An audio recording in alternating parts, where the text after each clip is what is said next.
का जो हमारा टॉपिक है, आज हम डिस्कस करेंगे कि माइटोकॉन्ड्रिया क्या है। तो माइटोकॉन्ड्रिया क्या है? माइटोकॉन्ड्रिया सेल में पाए जाने वाला एक सेल ऑर्गेनेल्स है। माइटोकॉन्ड्रिया को क्या कहा जाता है? सेल ऑर्गेनेल्स, जो पाया किसमें जाता है? सेल में। तो आज हम देखेंगे कि सेल में उसका क्या रोल है, वो कैसा होता है, उसका स्ट्रक्चर कैसा होता है। तो आज का जो हमारा मेन टॉपिक है वो है माइटोकॉन्ड्रिया। तो स्टार्ट करते हैं।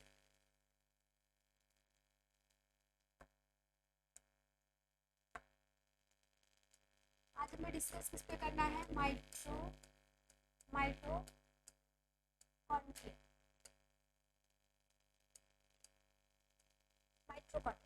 माइटोकॉन्ड्रिया क्या है? तो माइटोकॉन्ड्रिया में आपको दिख रहा होगा दो शब्द। कितने वर्ड्स दिख रहे हैं? टू। एक दिख रहा है क्या? माइटो। फर्स्ट क्या दिख रहा है आपको? माइटोकॉन्ड्रिया जो है वो ग्रीक वर्ड है। कैसा वर्ड है? Greek word.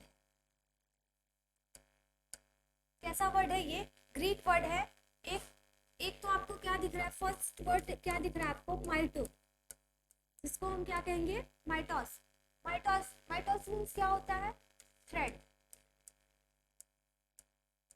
Mitos means thread.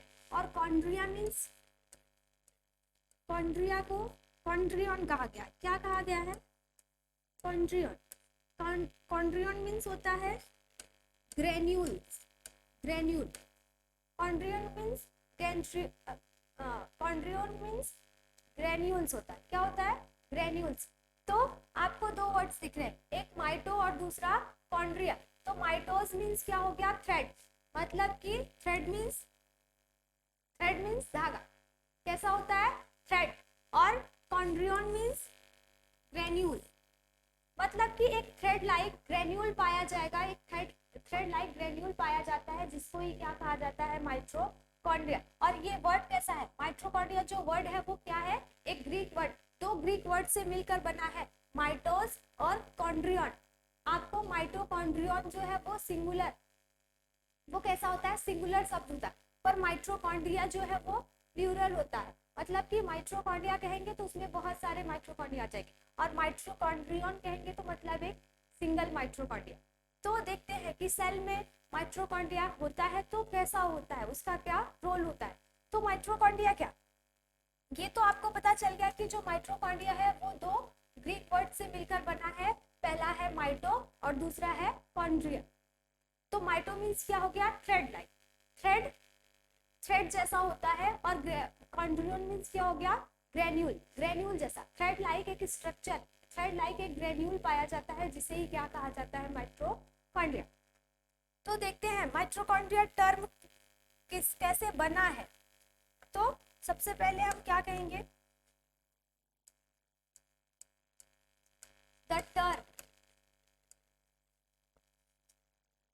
The term mitochondria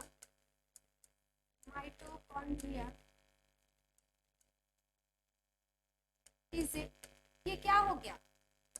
combination हो गया। Is a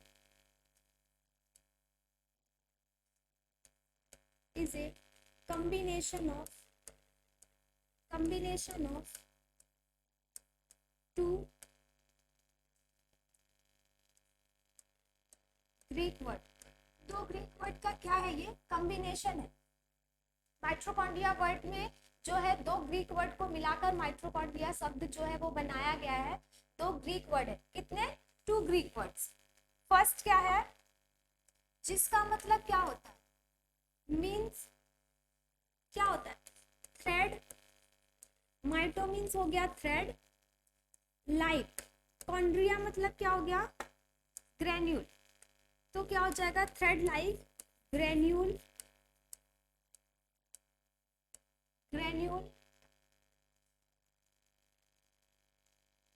granules are thread like granules. जो क्या होते हैं? थ्रेड लाइक ग्रेन्यूल्स होते हैं, उसे ही क्या कहा जाता है? माइटोकॉन्ड्रिया। माइटोकॉन्ड्रिया शब्द का मतलब, माइटोकॉन्ड्रिया वर्ड का मतलब ही होता है thread like granules. Thread like granules जो होता है उसे ही क्या कहते हैं? माइटोकॉन्ड्रिया। तो देखते हैं आगे क्या है। इसको डिस्कवर किसने किया था? डिस्कवर किसने किया था माइटोकॉन्ड्रिया को?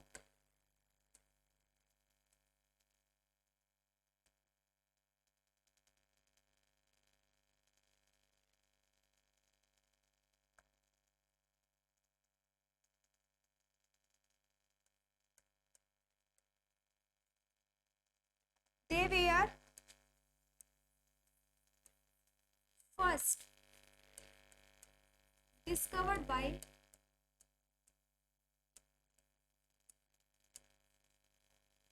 by Kolliker. किसने? कोलिकर ने। एक कोलिकर नामक साइंटिस्ट है जिन्होंने क्या किया था, माइटोकॉन्ड्रिया को पहली बार डिस्कवर्ड किया था, फर्स्ट टाइम। किसने? कब? फर्स्ट डिस्कवर्ड किसने किया था? कोलिकर ने। एंड पर नेम, जो माइटोकॉन्ड्रिया टर्म है, जो माइटोकॉन्ड्रिया टर्म है वो किसने दिया था? The term mitochondria was given by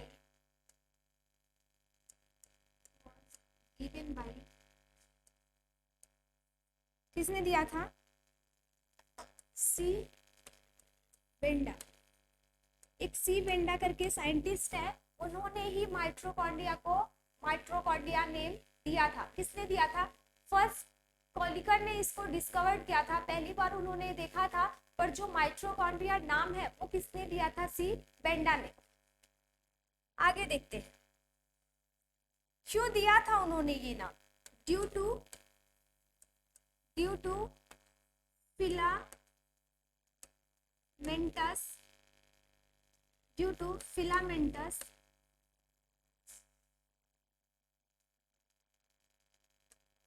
filamentous nature. इसका नेचर कैसा था? फिलामेंट की तरह दिखता था। कैसा दिखता था? फिलामेंट। और इसके फिलामेंट नेचर के कारण ही इसको क्या कहा गया? Due to filament nature, Fleming ने क्या कहा इसको? एक फ्लेमिंग नामक साइंटिस्ट थे, फ्लेमिंग called them फिला। इसी को क्या कह दिया? फिला। क्यों? क्योंकि इसमें फिलामेंट जैसे इसका स्ट्रक्चर, इसका नेचर कैसा था? फिलामेंटस। कैसा दिखता था? फिलामेंट की तरह दिखता था। इसीलिए एक फ्लेमिंग नामक साइंटिस्ट थे, उन्होंने इसको क्या कहा? फिला। क्या कहा? फिला। वाइल आगे चल के देखते हैं जब कौन से साइंटिस्ट आते हैं? Altmann. While the Altmann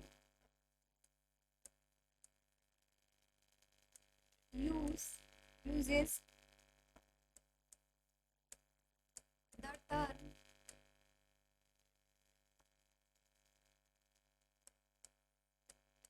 bioblast for them। पर उसके बाद एक साइंटिस्ट थे अल्टमान। कौन? अल्टमान। उन्होंने क्या कहा माइटोकॉन्ड्रिया को? बायोप्लास्ट। क्या कहा माइटोकॉन्ड्रिया को? बायोप्लास्ट। तो आप देख रहे हैं यहाँ बहुत सारे साइंटिस्ट हैं। अगर आपको पूछा जाए कि फिलामेंटस नाम माइटोकॉन्ड्रिया को किसने दिया था, तो आप बताएंगे कि फ्लेमिंग ने। और क्यों दिया था? क्योंकि उसका जो स्ट्रक्चर था, उसका जो नेचर है माइटोकॉन्ड्रिया का, वो कैसा है? फिलामेंटस। इसीलिए उसको क्या कहा गया? फिला। पर अगर कोई पूछता है कि बायोप्लास्ट टर्म जो था माइटोकॉन्ड्रिया के लिए वो किसने दिया था, तो आप बताएंगे कि जो अल्टमान है, उन्होंने माइटोकॉन्ड्रिया को कौन सा नाम दिया था? बायोप्लास्ट। पर माइटोकॉन्ड्रिया वर्ड किसने दिया था? माइटोकॉन्ड्रिया वर्ड किसने दिया था? माइटोकॉन्ड्रिया वर्ड जो है वो सी बेंडा ने। किसने दिया था? सी बेंडा ने।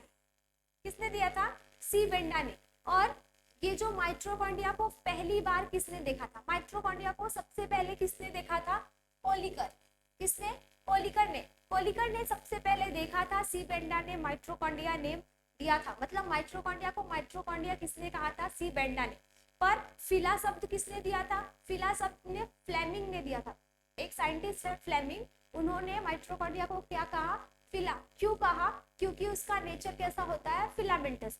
पर अल्टमान आते हैं और वो माइटोकॉन्ड्रिया को क्या कह देते हैं, बायोप्लास्ट। तो ये तो रहा उसकी हिस्ट्री कि माइटोकॉन्ड्रिया का नाम कैसे आया, किसने कौन सा नाम दिया। अलग अलग साइंटिस्ट आते हैं, वो अलग अलग एक्सपेरिमेंट करते हैं और किसी भी ऑर्गेनेल्स को अलग अलग नाम दे देते। पर सबसे फेमस नाम क्या है, माइटोकॉन्ड्रिया का नाम माइटोकॉन्ड्रिया है, और जिसे दिया किसने है, सी बेंडा ने। और माइटोकॉन्ड्रिया दो ग्रीक वर्ड से मिलकर बना हुआ है, एक होता है माइटोस, माइटोस मीन्स होता है थ्रेड, और ग्रेन्यूल्स, ग्रेन्यूल्स को मतलब कि कॉन्ड्रियन जो होता है, जो कॉन्ड्रिया होता है उसी क्या कहते हैं, ग्रेन्यूल्स, जिसका मतलब माइटोस और कॉन्ड्रियन को मिलाकर माइटोकॉन्ड्रिया बनाया गया है, और जिसका मतलब होता है थ्रेड लाइक ग्रेन्यूल्स। तो आगे चलते हैं। ये तो हो गया कि कौन से साइंटिस्ट आए, उन्होंने माइटोकॉन्ड्रिया को क्या कहा, कौन सा नाम दिया। आगे देखते हैं कि माइटोकॉन्ड्रिया पाया किसमें जाता है, मतलब कि माइटोकॉन्ड्रिया उसी में पाया जाएगा। आपको पता है कि प्रोकैरियोट्स में सेल ऑर्गेनेल्स नहीं होते हैं, उसका न्यूक्लियस भी वेल डेवलप नहीं होता। सिर्फ प्रोकैरियोट्स में कौन से ऑर्गेनेल्स पाए जाते हैं, राइबोसोम, क्योंकि वो डबल मेम्ब्रेनस, क्योंकि वो क्या होता है, डबल मेम्ब्रेनस नहीं होता है, उसमें जो मेम्ब्रेन होती है वो नहीं पाई जाती है, इसीलिए सिर्फ राइबोसोम ही प्रेजेंट होता है किसमें, प्रोकैरियोट्स में। पर यूकैरियोट्स में आपको पता है कि सारे सेल ऑर्गेनेल्स पाए जाते हैं, इसका मतलब है कि माइटोकॉन्ड्रिया भी यूकैरियोट्स में पाया जाता होगा, पर प्रोकैरियोट्स में नहीं मिलता होगा। तो देखते हैं कि ये कहाँ मिलता है। अब तो क्लियर हो गया होगा कि माइटोकॉन्ड्रिया कहाँ पाया जाता है।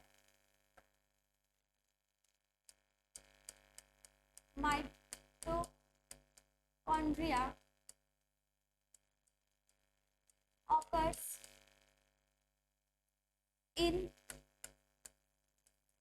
all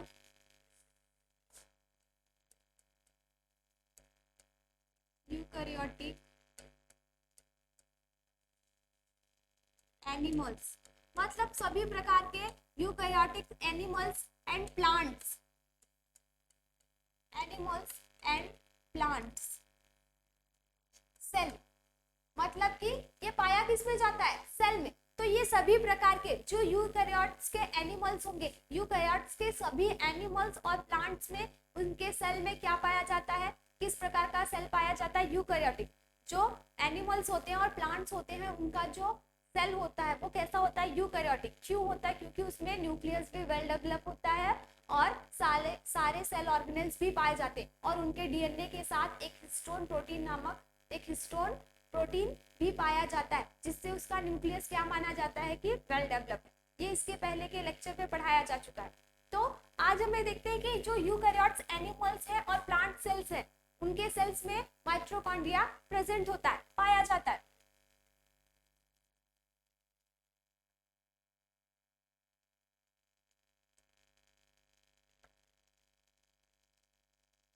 बट पर होता क्या है, बट absent in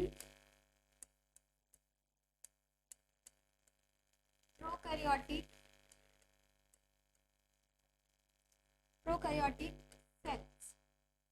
पर प्रोकैरियोटिक सेल में क्या होता है, अब्सेंट होता है, पर यूकैरियोटिक सेल में क्या होता है, प्रेजेंट होता है। नेक्स्ट पॉइंट हम देखते हैं कि क्या हो सकता है, ये इसका स्ट्रक्चर कैसा होता है। अब ये माइटोकॉन्ड्रिया है तो हमें कैसे पता चलेगा कि ये दिखता कैसा है, होता कैसा है। तो देखते हैं इसका जो स्ट्रक्चर होता है वो कैसा होता है, स्फेरिकल, स्फेरिकल होता है या फिर ओवल होता है। कैसा होता है, स्फेरिकल होता है, spherical, sorry, spherical, Oval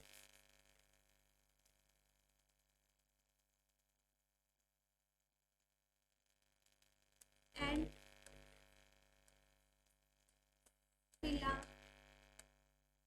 filamentous. और कैसा होता है, फिलामेंटस फॉर्म में पाया जाता है, या तो ओवल होगा या तो स्फेरिकल होगा या फिर फिलामेंटस फॉर्म में होगा। तो मतलब जैसा सेल होगा उस हिसाब से, जैसा उसका स्ट्रक्चर होगा वैसे ही माइटोकॉन्ड्रिया भी होंगे, मतलब माइटोकॉन्ड्रिया किसी भी फॉर्म में पाए जा सकते। तो देखते हैं,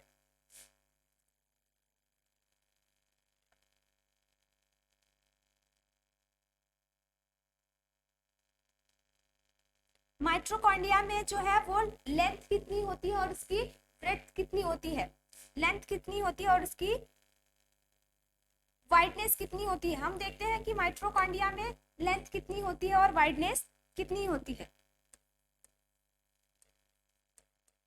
लेंथ एंड कितना लंबा होता है और कितना चौड़ा होता है। तो the length and wideness of mitochondria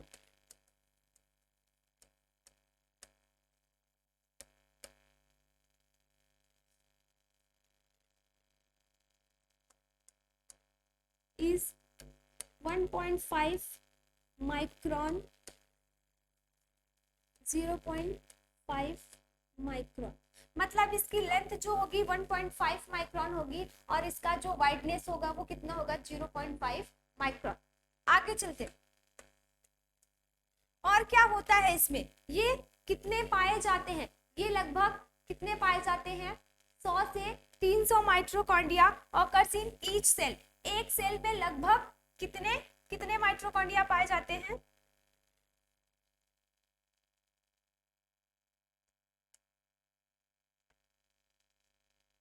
about कितने, अबाउट 100 to 300 माइटोकॉन्ड्रिया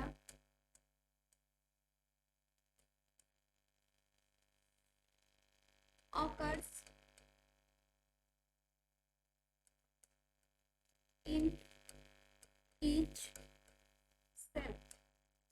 एक सेल में कितने, एक सेल में कितने माइट्रोकॉन्ड्रिया पाए जाते हैं, 100 से लेकर 300 माइट्रोकॉन्ड्रिया। उनका जो नंबर होगा, जो माइट्रोकॉन्ड्रिया का किसी सेल में नंबर होगा वो कितना हो सकता है, 100 भी हो सकता है, 200 हो सकता है, 300 हो सकता है। मतलब कि 100 से 300 के बीच में किसी भी सेल में नंबर ऑफ माइट्रोकॉन्ड्रिया प्रेजेंट हो सकते हैं। मतलब कि 100 हो सकता है, 100 से ज्यादा भी हो सकता है और 300 से कम भी हो सकता है। तो नियर अबाउट कितना हो जाता है, 100 to 300। मतलब कि 100 से लेकर 300 माइट्रोकॉन्ड्रिया एक सेल में पाए जाते हैं। तो मतलब कि सेल जैसा होगा, सेल बड़े होंगे तो माइट्रोकॉन्ड्रिया भी ज्यादा होंगे, अगर सेल छोटा होगा तो माइट्रोकॉन्ड्रिया भी क्या होंगे, छोटे कम होंगे। तो मतलब वो सेल पे डिपेंड करता है कि सेल कैसा है और उसमें कितने माइट्रोकॉन्ड्रिया प्रेजेंट होंगे। तो वो कोई फिक्स नहीं है, मतलब 100 भी हो सकते हैं, 100 से ज्यादा भी हो सकते हैं, 300 भी हो सकते हैं, 300 से कम भी हो सकते हैं। तो वो डिपेंड करता है कि सेल कैसा है, उस बेसिस पे माइट्रोकॉन्ड्रिया के नंबर भी डिसाइड हो। तो देखते हैं और क्या हो सकता है माइट्रोकॉन्ड्रिया।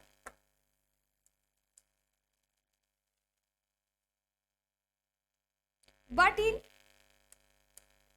पर होता क्या है, जो एक्टिव पार्ट ऑफ बॉडी होती है, बट इन जो एक्टिव पार्ट ऑफ बॉडी होती है, जैसे कि लीवर हो गया, किडनी हो गया, ब्रेन हो गया, their number exceed up to, वहां पर नंबर जो है इनका बढ़ जाता है, एग्जिट कर जाता है कितना, 10,000 टू कितना हो जाता है, 10,000। उनका वहां पर नंबर किस में पहुंच जाते हैं, थाउजेंड्स में पहुंच जाते हैं। अभी तो यहाँ 100 की बात हो रही थी। एक नॉर्मल सेल होगा जिसमें कितने माइट्रोकॉन्ड्रिया पाए जाएंगे, 100 to 300। पर अगर वही क्या होगा, जो एक्टिव पार्ट होते हैं, जैसे कि लीवर में जो सेल होंगे उसमें माइट्रोकॉन्ड्रिया कितने होंगे, किडनी हो गया, ब्रेन हो गया, ये सब हमारे क्या है, एक्टिव पार्ट है। मतलब कि ये हमेशा वर्क करते रहते हैं, इनका चलना हमेशा बहुत जरूरी होता है। तो इनमें जो है माइट्रोकॉन्ड्रिया का नंबर जो है वो 1000 में पहुंच जाता है। तो देखते हैं कि कितना होता है। But in active parts of body like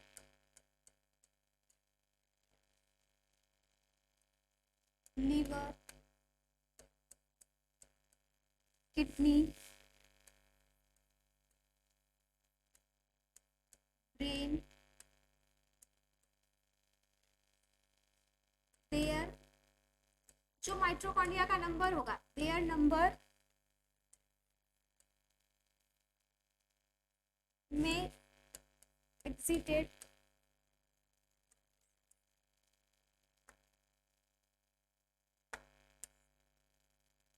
में increases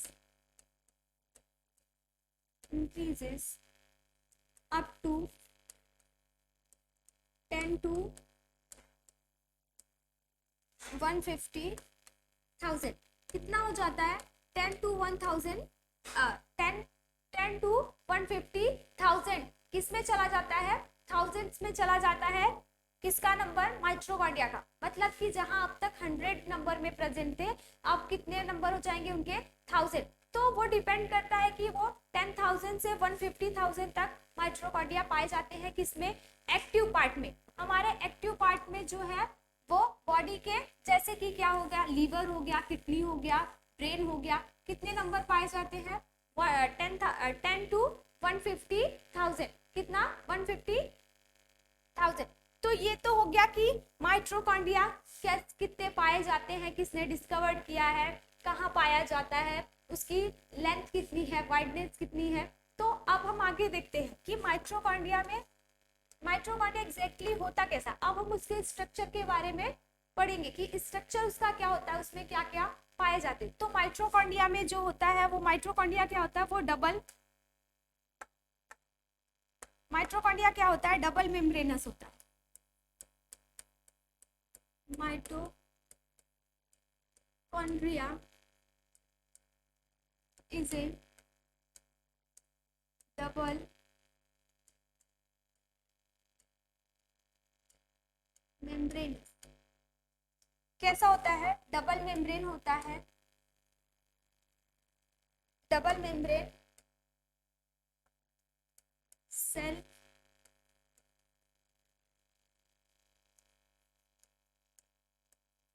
सेल ऑर्गेनेल्स होता है, विच डबल मेम्ब्रेनस होता है। इसीलिए क्या होता है? विच आउटर मेम्ब्रेन। और जिसमें क्या होता है? आउटर मेम्ब्रेन क्या होता है? Outer membrane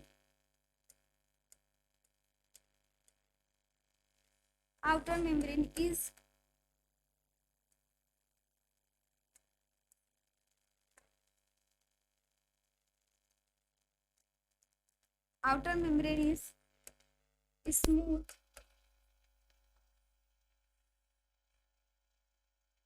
while inner membrane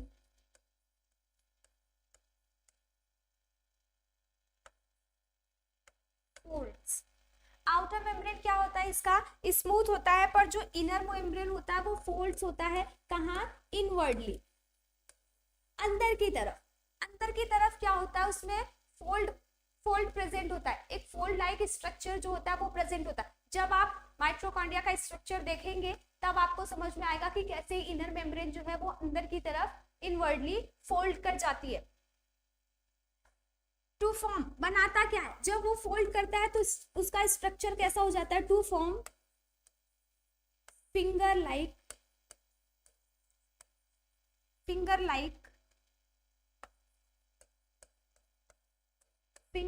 projection,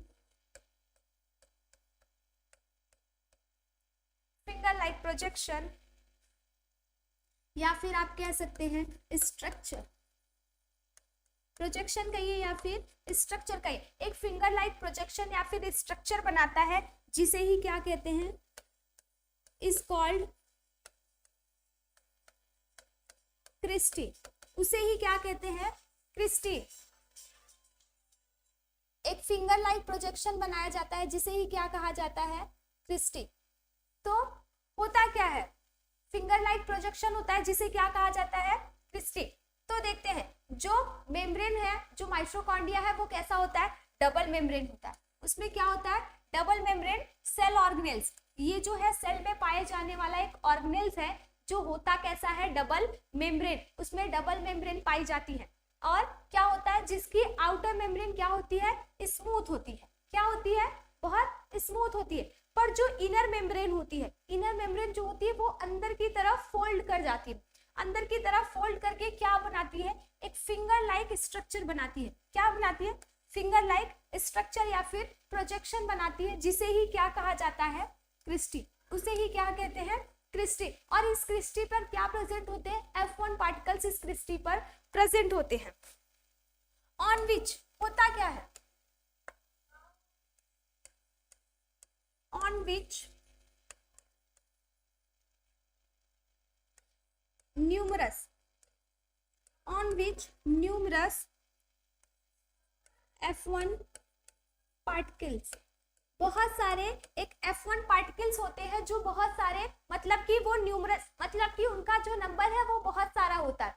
तो वो जो है F1 पार्टिकल्स एक F1 नामक पार्टिकल्स होता है जो प्रेजेंट होता है, प्रेजेंट आल्सो, जिसमें क्या होता है, जो क्रिस्टी होता है,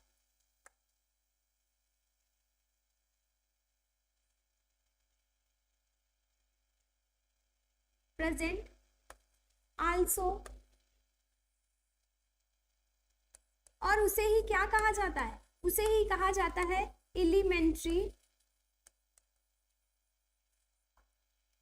एलिमेंट्री पार्टिकल, उसे ही एलिमेंट्री पार्टिकल भी कहा जाता है, या फिर इलेक्ट्रॉन ट्रांसपोर्ट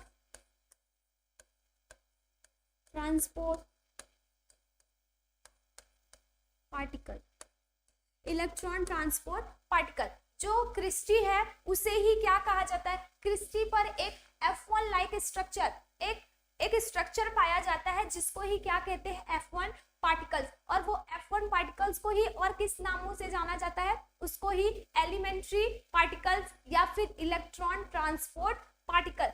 इसका मतलब क्या हो गया, ETP, इसी को क्या कहते हैं, ETP, मतलब इलेक्ट्रॉन ट्रांसपोर्ट पार्टिकल्स, इसका शॉर्ट फॉर्म क्या है, ETP। तो देखते हैं, या फिर इसे ही क्या कहते हैं, और क्या कहते हैं इसको, ऑक्सीसोम। इसी पार्टिकल्स को और किस नाम से जाना जाता है, जो F1 पार्टिकल्स है उसको किस नाम से जाना जाता है, oxysome.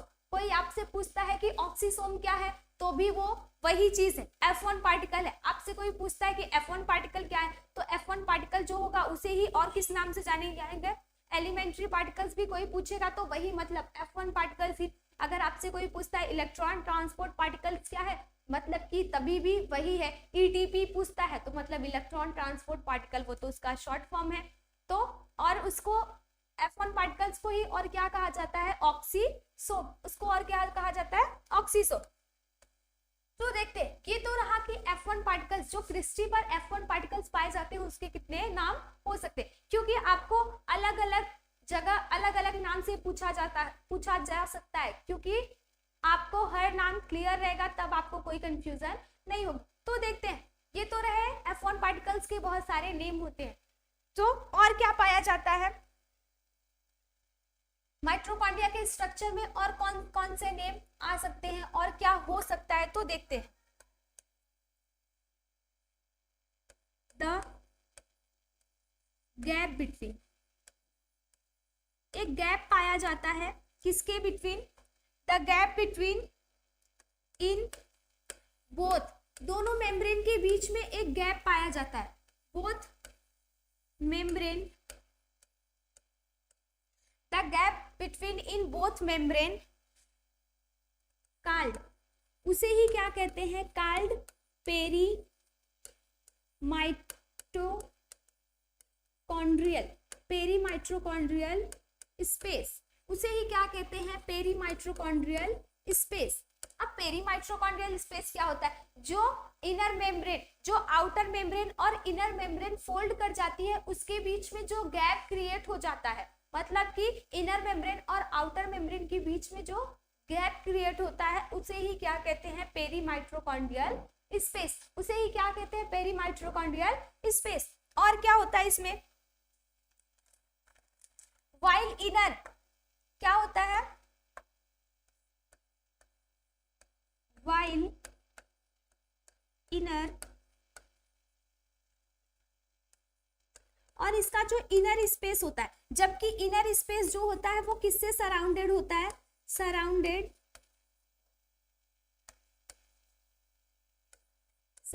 Bye inner inner membrane से सराउंडेड होता है, इनर मेम्ब्रेन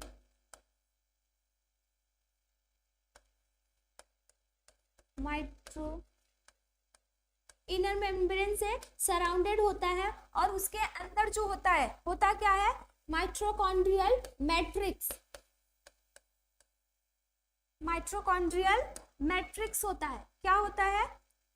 मैट्रिक्स होता है, मैट्रिक्स प्रेजेंट।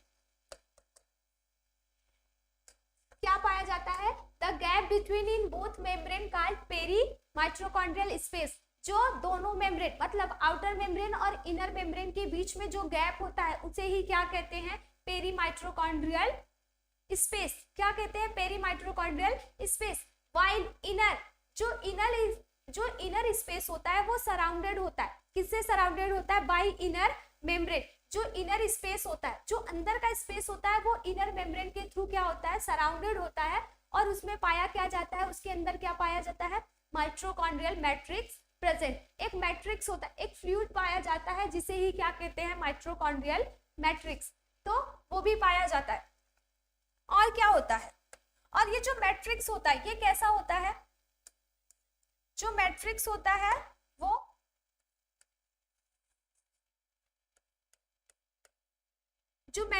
इसका नेचर कैसा होता है? होमोजीनियस। कैसा? होमोजीनियस। इन होमोजीनियस मैट्रिक्स, जो मैट्रिक्स होगा उसके अंदर क्या पाए जाएंगे?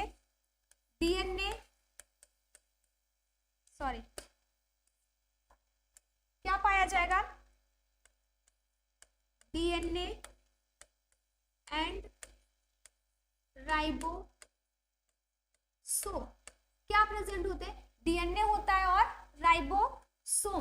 डीएनए पाया जाता है और राइबोसोम प्रेजेंट होता है। किसके अंदर? जो होमोजीनियस मैट्रिक्स है उसके अंदर जो है डीएनए और राइबोसोम प्रेजेंट होता है।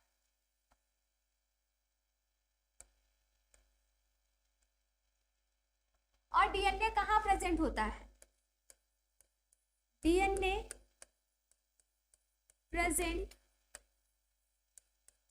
In mitochondria so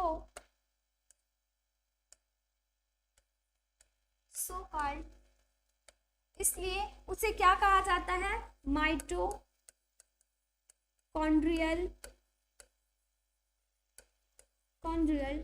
DNA. इसीलिए माइटोकॉन्ड्रिया में पाया जाता है, इसीलिए उसको क्या कहा जाता है? Mitochondrial DNA.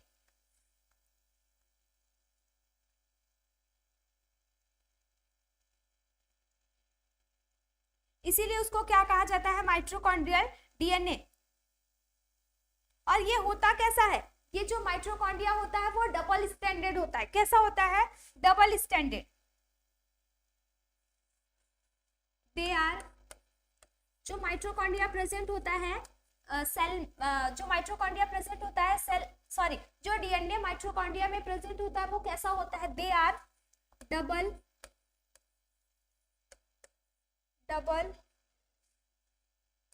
स्टैंडर्ड। कैसा होता है? डबल स्टैंडर्ड होता है and circular.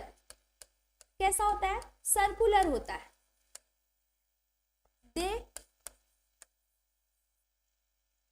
They are dispersed in matrix. ये मैट्रिक्स जो माइटोकॉन्ड्रियल मैट्रिक्स है उसी में क्या होते हैं? डिस्पर्स्ड होते हैं। मतलब कि माइटोकॉन्ड्रिया मैट्रिक्स में ही ये फैले होते हैं। और होते कैसे हैं? DNA double standard and circular. उनका जो स्ट्रक्चर होता है वो डबल स्टैंडर्ड होता है और सर्कुलर होता है। और माइटोकॉन्ड्रिया में जो डीएनए पाया जाता है, क्योंकि माइटोकॉन्ड्रिया में पाया जाता है इसलिए उसे क्या कहा जाता है? Mitochondrial DNA. और देखते हैं और भी क्या चीजें हो सकती है। राइबोसोम क्या पाया जाता है? राइबोसोम। तो जो राइबोसोम है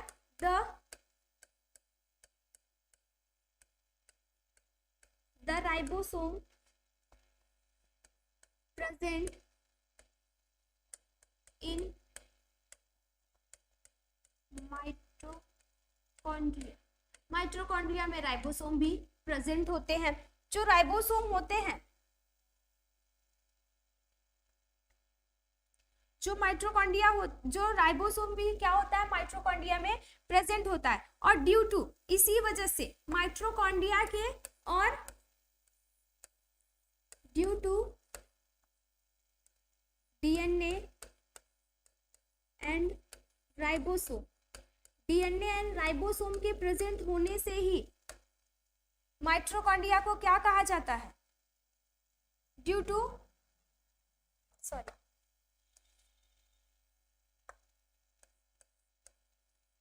due to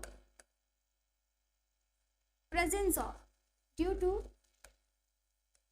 presence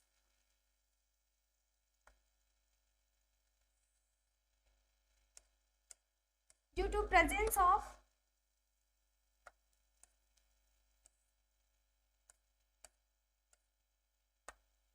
due to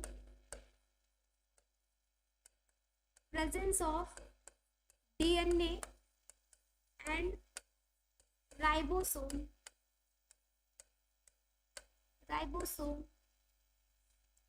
is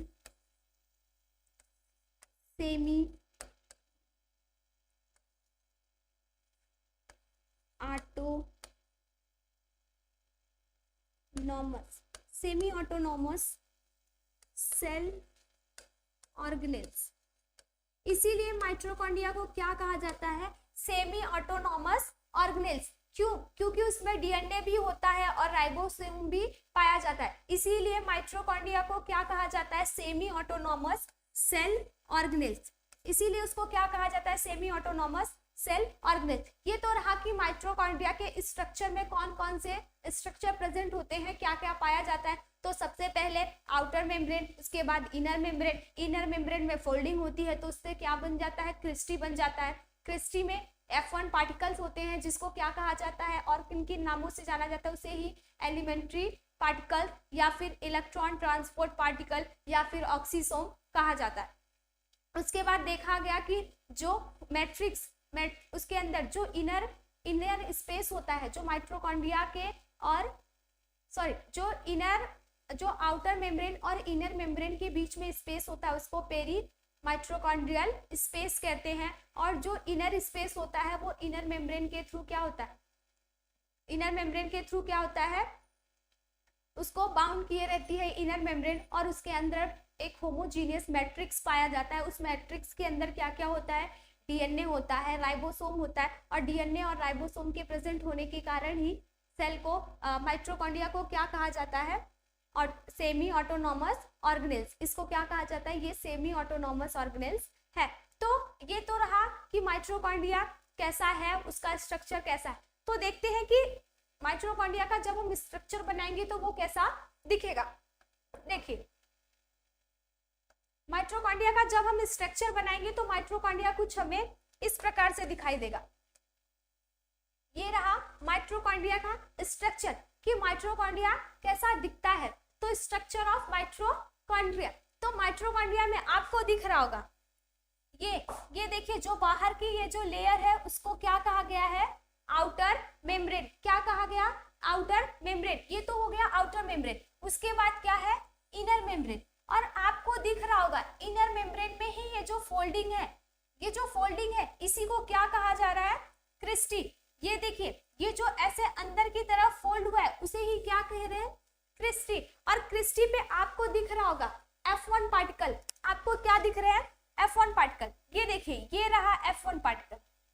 ये क्या है, F1 पार्टिकल। सॉरी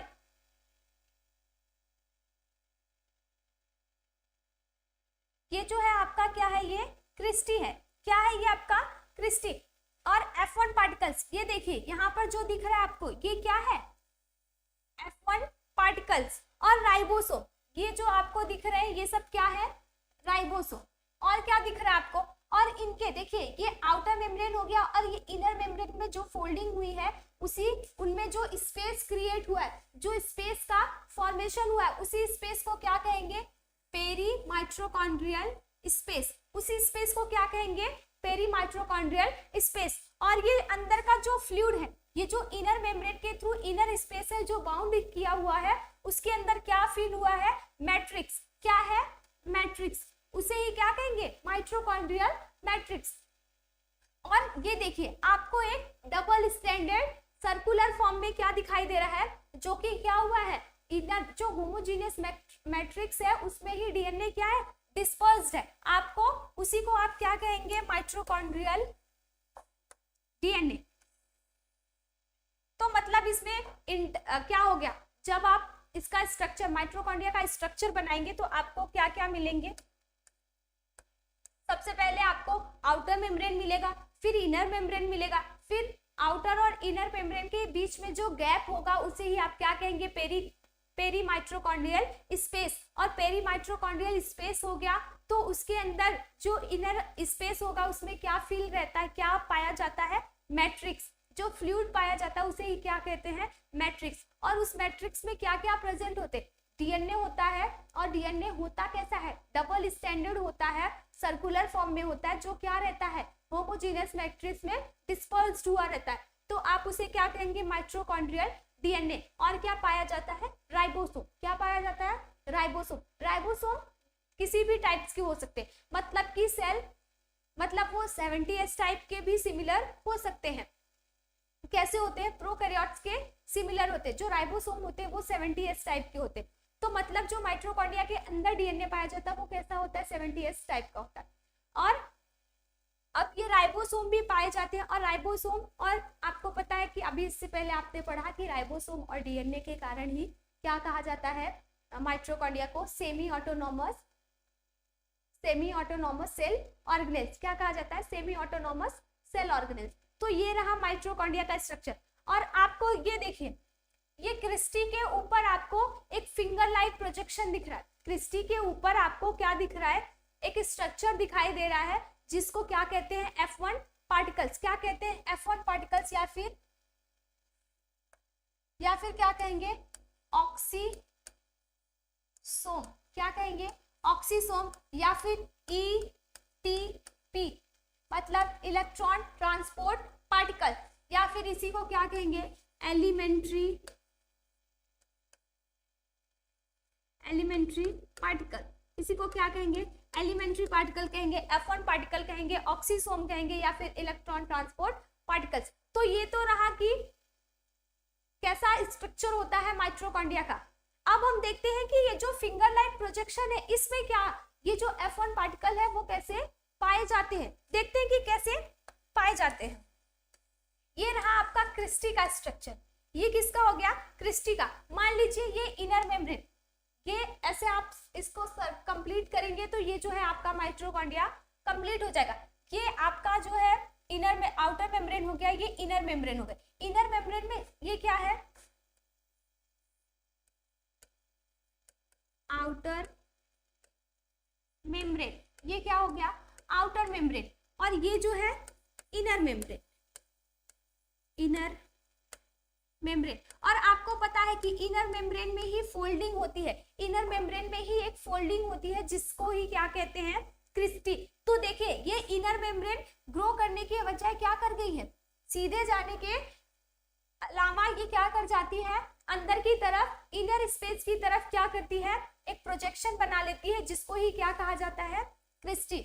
इसी को क्या कहा जाता है, क्रिस्टी। और इस क्रिस्टी पर F1 पार्टिकल्स पाए जाते हैं। ये सब किसके स्ट्रक्चर है,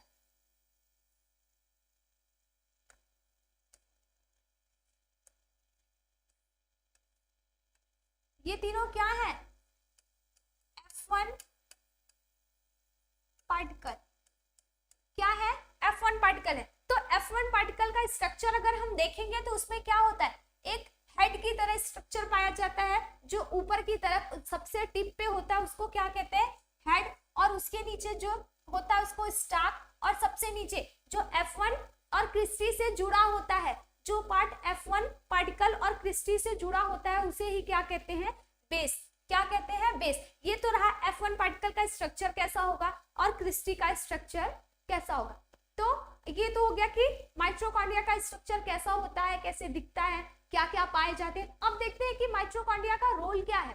सेल में अगर माइटोकॉन्ड्रिया है तो उसका कुछ काम भी होगा, कुछ फंक्शन होंगे, कुछ उसके रोल होंगे। तो देखते हैं कि माइटोकॉन्ड्रिया का फंक्शन क्या है।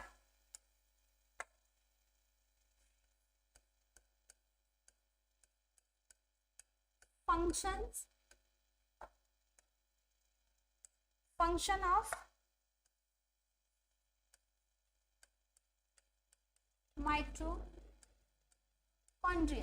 फंक्शन ऑफ माइटोकॉन्ड्रिया, माइटोकॉन्ड्रिया का फंक्शन क्या है तो देखते हैं।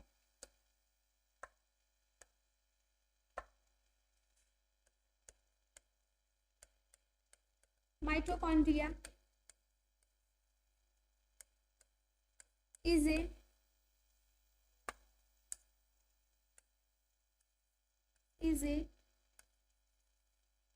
respiratory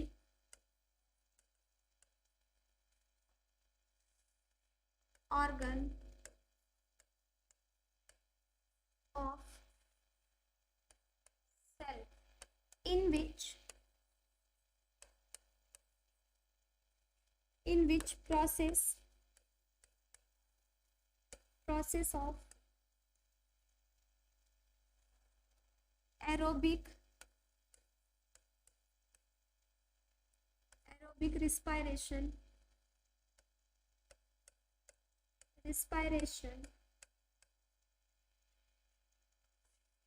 completed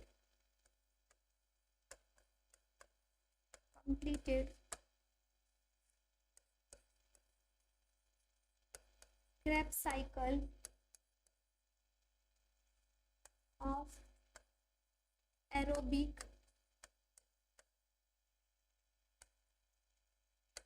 respiration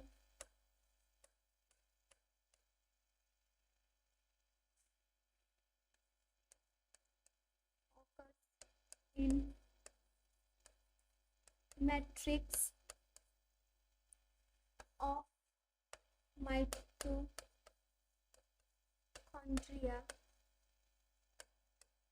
माइटोकॉन्ड्रिया क्या होता है?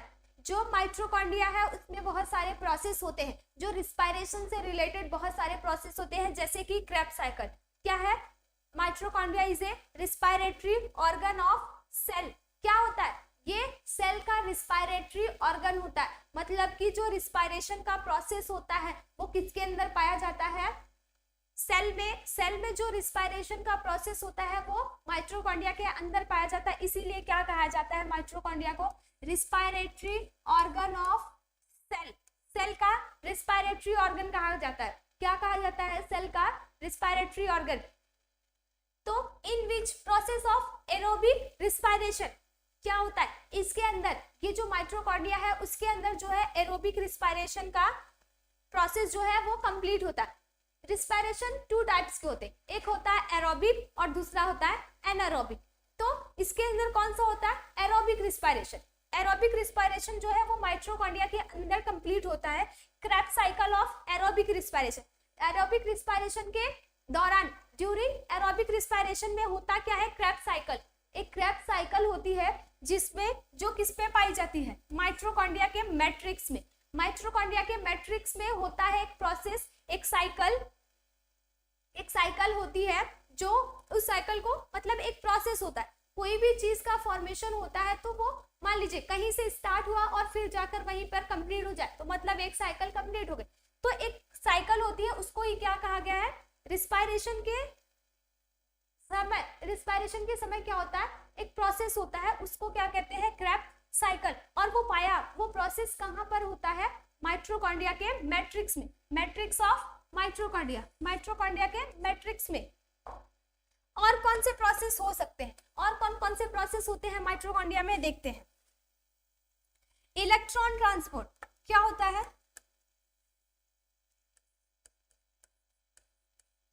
Electron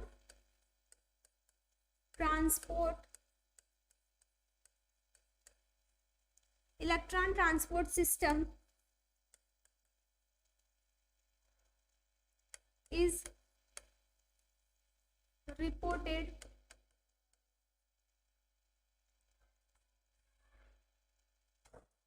reported in Christie where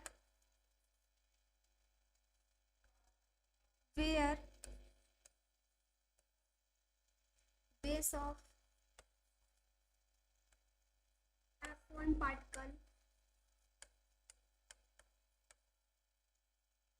F1 particle passes different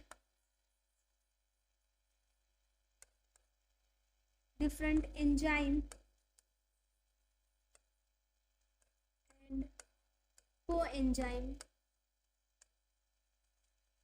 and coenzyme and cytochromes। क्या होता है? जो इलेक्ट्रॉन ट्रांसपोर्ट सिस्टम है is reported. Electron transport system होता है, एक इलेक्ट्रॉन ट्रांसपोर्ट सिस्टम होता है, उसमें होता क्या है, वो इलेक्ट्रॉन ट्रांसपोर्ट सिस्टम का जो प्रोसेस होता है वो किसमें पाया जाता है? Cristae, where base of F1 particles. Cristae में पाया जाता है, पर कहाँ? जहां पर F1 पार्टिकल का बेस होता है। आपको फिगर में दिखाया गया है कि F1 पार्टिकल्स जो F1 का पार्ट और क्रिस्टी का पार्ट आपस में अटैच होता है, वहीं पर क्या होता है? F1 का बेस होता है। मतलब बेस मतलब क्या? बेस मतलब जहां से वो अटैच होगा, जहां से वो स्टार्ट होगा, तो वही तो उसका बेस होगा। तो मतलब जो F1 पार्टिकल का बेस होगा क्रिस्टी पे, वहीं पर क्या, कौन सा सिस्टम पाया जाता है? Electron transport system. Electron transport system का जो प्रोसेस है वो कहां पर होता है? F1 पार्टिकल के बेस पे। क्रिस्टी में F1 पार्टिकल का जहां पर बेस होगा वहीं पर इलेक्ट्रॉन ट्रांसपोर्ट सिस्टम का प्रोसेस पाया जाता है। और क्या पासेस F1 पार्टिकल्स, वहां पर क्या पाए जाते हैं? बहुत सारे डिफरेंट एंजाइम, बहुत सारे एंजाइम एंड कोएंजाइम प्रेजेंट होते हैं। और क्या होता है? साइटोक्रोम्स। और क्या होते हैं? साइटोक्रोम्स होते हैं। मतलब वहां पर बहुत सारे एंजाइम्स और कोएंजाइम्स एंड साइटोक्रोम्स पाए जाते हैं, जिसकी वजह से इलेक्ट्रॉन ट्रांसपोर्ट सिस्टम क्या होता है? वहां पर पाया जाता है। कहां पे? F1 पार्टिकल के बेस पे। F1 पार्टिकल के बेस पे, और वो F1 पार्टिकल होता कहां है? क्रिस्टी में। तो क्रिस्टी में पाया जाता है।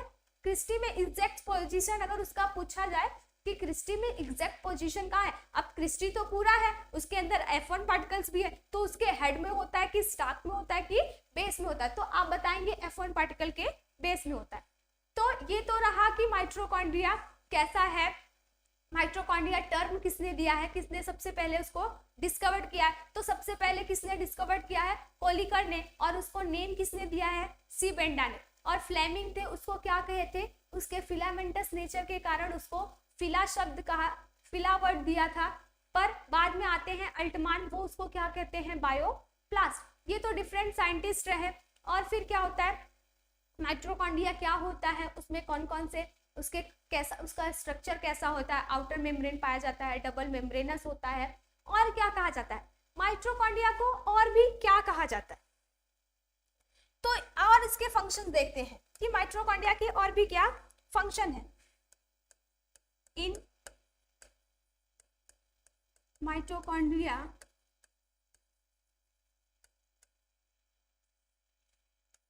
आफ्टर एरोबिक, जब एरोबिक रिस्पायरेशन हो जाता है, after aerobic respiration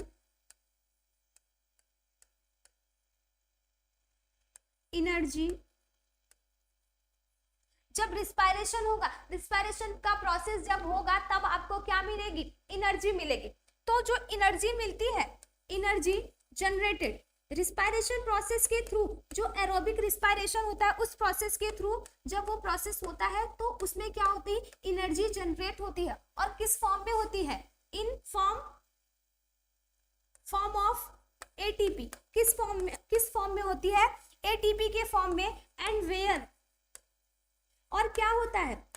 and where ईवर, और जहां कहीं भी उसका रिक्वायर्ड होता है, जहां कहीं भी उस एनर्जी का यूज होगा। मान लीजिए कोई ऑर्गन है, उसको क्या चाहिए? एटीपी चाहिए। कि आपको पता है कि आप जो काम करते हैं, आपके बॉडी में जितने भी ऑर्गन है वो सब किससे वर्क करते हैं? एनर्जी से। मतलब आपकी बॉडी में एनर्जी होगी तभी। तो क्या आपको एनर्जी कहाँ से मिलेगी? तो एनर्जी क्या होता है? वो एरोबिक रिस्पायरेशन के समय जो एटीपी, जो एनर्जी जनरेट होती है किस फॉर्म में? एटीपी के फॉर्म में। कब? रिस्पायरेशन के समय। कहां पर? माइटोकॉन्ड्रिया में। माइटोकॉन्ड्रिया में रिस्पायरेशन के समय जो एनर्जी जनरेट होती है in the form of ATP, होता क्या है? एंड वेयर एवर रिक्वायर्ड, और जहां पर उसकी जरूरत होती है, सप्लाई, जहां पर उस एनर्जी की जरूरत होगी वहां पर क्या होगा? वो एनर्जी को सप्लाई किया जाएगा। तो supply, so supply, so mitochondria called, इसीलिए माइटोकॉन्ड्रिया को क्या कहा जाता है? Called power house of cell. Cell का पावर हाउस कहा जाएगा। क्यों? क्योंकि एनर्जी जो है कहां जनरेट हो रही है? माइटोकॉन्ड्रिया के अंदर, और माइटोकॉन्ड्रिया के अंदर जनरेट होकर वहीं पर क्या हो जाती है? स्टोर हो जाती है। किस फॉर्म में? एटीपी के फॉर्म में। और जहां कहीं भी उसकी जरूरत होती है तुरंत माइटोकॉन्ड्रिया वहां पर एनर्जी को सप्लाई कर देता है। तो ये काम कैसा कर रहा है? जैसे पावर हाउस का क्या काम होता है? इलेक्ट्रिसिटी में पावर हाउस का क्या काम होता है? जहां इलेक्ट्रिसिटी बनती कहाँ है? पावर हाउस में। पावर हाउस में बनता है, और जहां कहीं भी उसकी सप्लाई की, जहां कहीं उसकी जरूरत होती है, पावर हाउस से इलेक्ट्रिसिटी को सप्लाई कर दिया जाता है। वैसे ही आपके बॉडी में power house of the cell, body में जो सेल है उस सेल में जो पावर हाउस होता है उसको किसे कहा जाता है? माइटोकॉन्ड्रिया को। क्यों कहा जाता है? क्योंकि उसमें रिस्पायरेशन का प्रोसेस होता है, एनर्जी का जनरेशन, एनर्जी जो है जनरेट करती है रिस्पायरेशन प्रोसेस के समय, एनर्जी जनरेट करती है। और वो एनर्जी होती किस फॉर्म में है? एटीपी फॉर्म में। किस फॉर्म में होती है? एटीपी फॉर्म में। और जहां कहीं भी जरूरत होती है वहां पर सेल क्या करता है? उस एनर्जी को सप्लाई कर देता है। इसीलिए क्या कहा जाता है माइटोकॉन्ड्रिया को? Power house of the cell. इसीलिए माइटोकॉन्ड्रिया को क्या कहा जाता है? Power house of the cell. तो ये तो रहा माइटोकॉन्ड्रिया क्या होता है, इसका क्या फंक्शन है, कैसा होता है, स्ट्रक्चर कैसा है। तो आज के लिए बस इतना। Thank you.